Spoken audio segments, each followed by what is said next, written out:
Movie की शुरुआत होती है जिसमें फैमिली को दिखाया जाता है जो कि 3 दिन के वेकेशन पर जा रहे थे, जिसमें होते हैं गाय कापा, प्रिस्का कापा, उनके 2 बच्चे, टैरेंट जो कि 6 साल का था और मैडॉक्स जो कि 11 साल की होती है।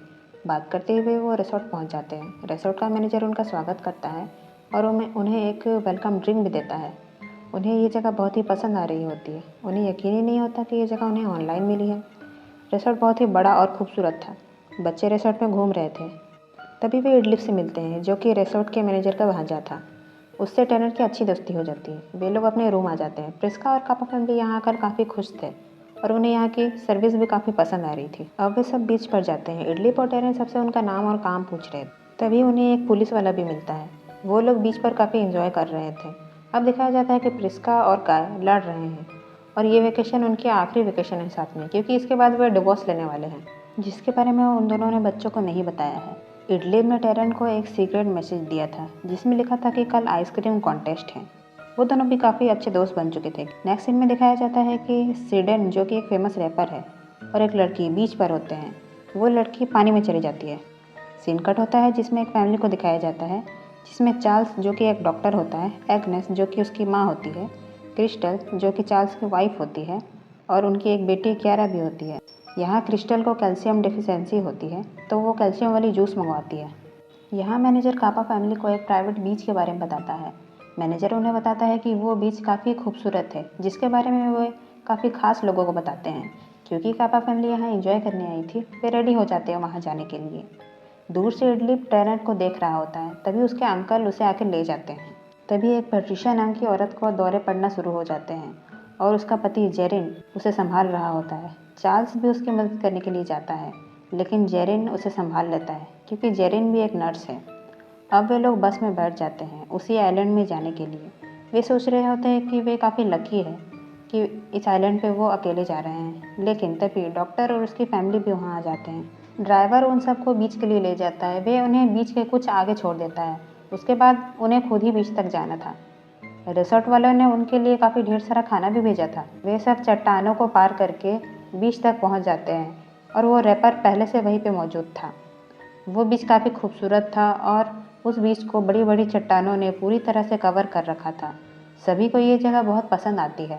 बच्चे खेल रहे होते हैं, तभी उन्हें रिसोर्ट का कुछ सामान मिलता है। टेरेंट पानी में स्विम कर रहा था, तभी उसे उसी लड़की की लाश मिलती है जो सेडन रैपर के साथ थी।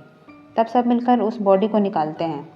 रैपर कहता है कि वो लड़की स्विम करने गई थी, तब से वो उसका वेट कर रहा है। रैपर के नाक से खून भी निकल रहा था, इसलिए सब उसी पर शक करते हैं। वे लोग पुलिस को कॉल करने वाले थे, लेकिन यहाँ तो नेटवर्क ही नहीं था।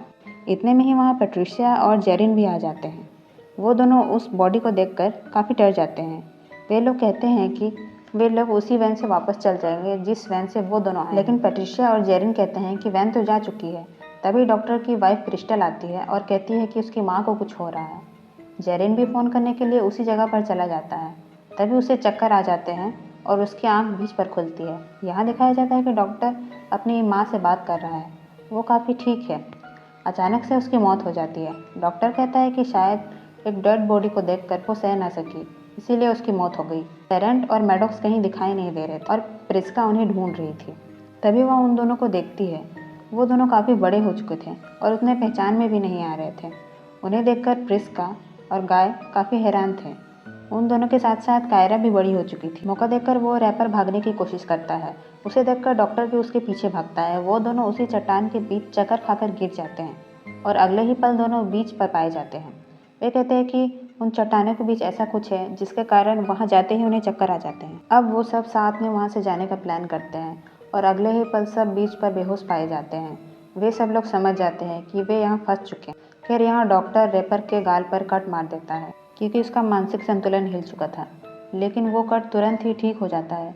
वो सब भी ये देखकर काफ़ी हैरान थे। रैपर कहता है कि वो उस लड़की को नहीं जानता। वो लड़की बीमार थी और मैं भी बीमार हूँ, इसीलिए उसकी नाक से खून भी निकल रहा है। इन सभी बातों से उन्हें यह पता चलता है कि जो भी इस बीच पर आया है सभी को कोई ना कोई बीमारी है। पैट्रिशिया को दौरे पड़ते हैं, प्रिस्का को ट्यूमर है और डॉक्टर की फैमिली में क्रिस्टल को कैल्शियम की कमी है और डॉक्टर को भी मेंटल डिसऑर्डर है।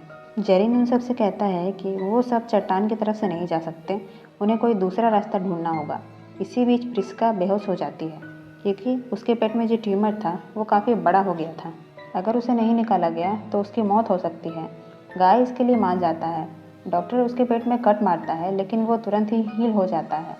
तब वो सब कट में हाथ लगाकर उसे हील होने से रोकते हैं और ट्यूमर निकाल देते हैं जो कि बहुत बड़ा हो चुका था, और उसका कट भी तुरंत ही ठीक हो जाता है और उसे तुरंत ही होश भी आ जाता है। अब उसे काफ़ी अच्छा लग रहा था। सिडेन चिल्लाता है और सब लोग उसके पास आ जाते हैं। उसके साथ जो लड़की थी उसकी बॉडी अब कंकाल बन चुकी थी। इस सब से सबको समझ आता है कि इस जगह पर समय बहुत तेज़ी से बीत रहा है। इस जगह पर 1 साल 30 मिनट के बराबर है।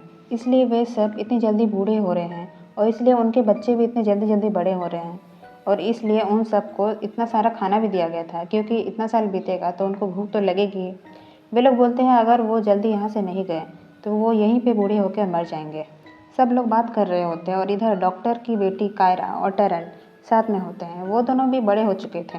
अब टेरेंट ने कायरा को प्रेग्नेंट कर दिया था। जैसे कि यहाँ 30 मिनट 1 साल के बराबर है, इसलिए कायरा की डिलीवरी भी आ जाती है।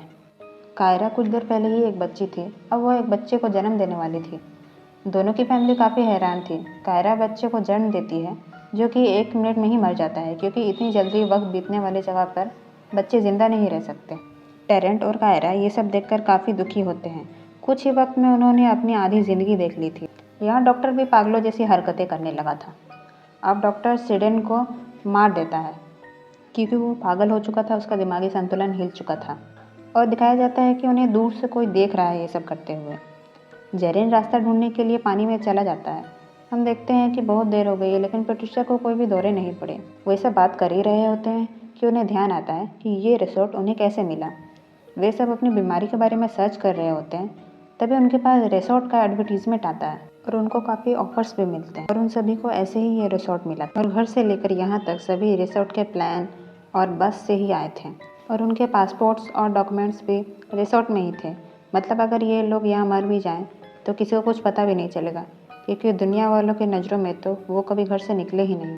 लेकिन जेरिन जो कि रास्ता ढूंढने गया था, पानी में ही उसकी लाश मिलती है, और टेरेंट और कायरा अपने बच्चे को दफना रहे थे, और कायरा ये सब नहीं देख पाती और सोचती है कि वो सब इस चट्टान में चढ़कर बाहर निकल सकते हैं, और वो उस चट्टान में चढ़ने लगती है, पर ऊपर जाते ही वो चक्कर खाकर नीचे गिर जाती है और उसी टाइम उसकी मौत भी हो जाती है।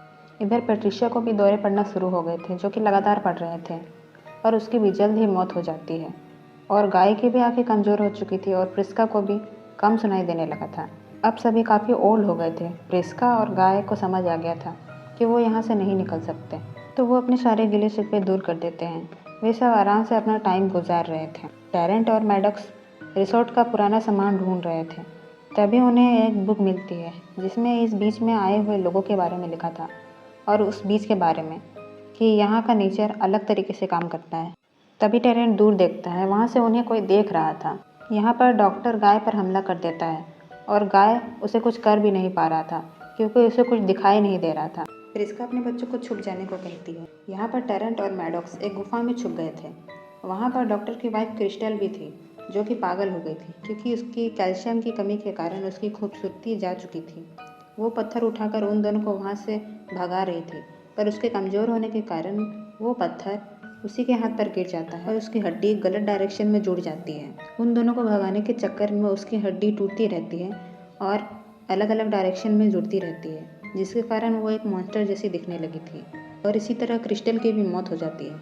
यहाँ पर प्रिस्का गाय को बचा रही होती है और एक जंग भरे चाकू से डॉक्टर पर वार कर देती है, जिससे डॉक्टर की मौत हो जाती है। अब इस आइलैंड पर बस एक यही फैमिली बची हुई। वो सब साथ में टाइम बिता रहे थे और गाय और प्रिस्का भी बूढ़े हो गए थे। अब गाय ने भी दम तोड़ दिया था और प्रिस्का की भी मौत हो जाती है। अब बस टेरेंट और मैडॉक्स बचे थे और वो दोनों भी काफ़ी बड़े हो गए थे, और अब दोनों को लग रहा था कि वो दोनों भी यहाँ से नहीं निकल पाएंगे। तभी टेरेंट इडलिप का दिया हुआ लेटर निकालता है जिसमें लिखा होता है कि my uncle doesn't like coral, और उसी के अंकल ने उन्हें यहाँ भेजा था। टेरेंट समझ जाता है कि उस कोरल के अंदर से बाहर निकलने का रास्ता हो सकता है। अगर टेरेंट उस लेटर को पहले देख लेता तो सभी बच सकते थे। टेरेंट और मैडॉक्स तुरंत ही कोरल के पास जाते हैं और उन दोनों को रिसोर्ट का वर्कर ऊपर से देख रहा था। बहुत देर तक दोनों वहाँ से नहीं निकलते तो उसे लगता है कि वो दोनों अंदर ही फंसकर मर गए होंगे। वो भी वहाँ से चला जाता है क्योंकि अब उस बीच पर कोई भी जिंदा नहीं बचा था वो वापस लैब पर चला जाता है जहाँ दवाई बनाई जाती और उस दवाई का रिजल्ट जल्दी जानने के लिए रिजॉर्ट में आए गए लोगों पर उसका टेस्ट किया जाता है।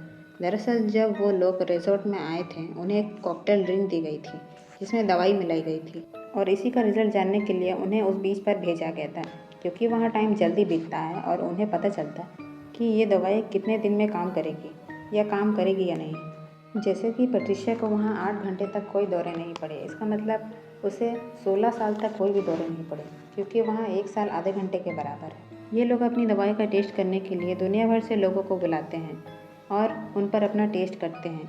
उनको अचानक से यह बीच मिली और उसका वे गलत फ़ायदा उठा रहे हैं। इधर टेरेंट और मैडॉक्स वहाँ से निकल चुके थे। वे दोनों उसी पुलिस वाले के पास जाते हैं और उसे सारी बात बता देते हैं और वो नोटबुक भी दे देते हैं जिसमें बीच पर गए लोगों के बारे में लिखा था। वो पुलिस पता करता है तो वो सारे लोग मिसिंग थे। यहाँ रिसोर्ट का मालिक अपने अगले शिकार को फंसा रहा था, तभी टेरेंट और मैडॉक्स पुलिस को लेकर आ जाते हैं और वहाँ के मैनेजर और स्टाफ को अरेस्ट कर लिया जाता है।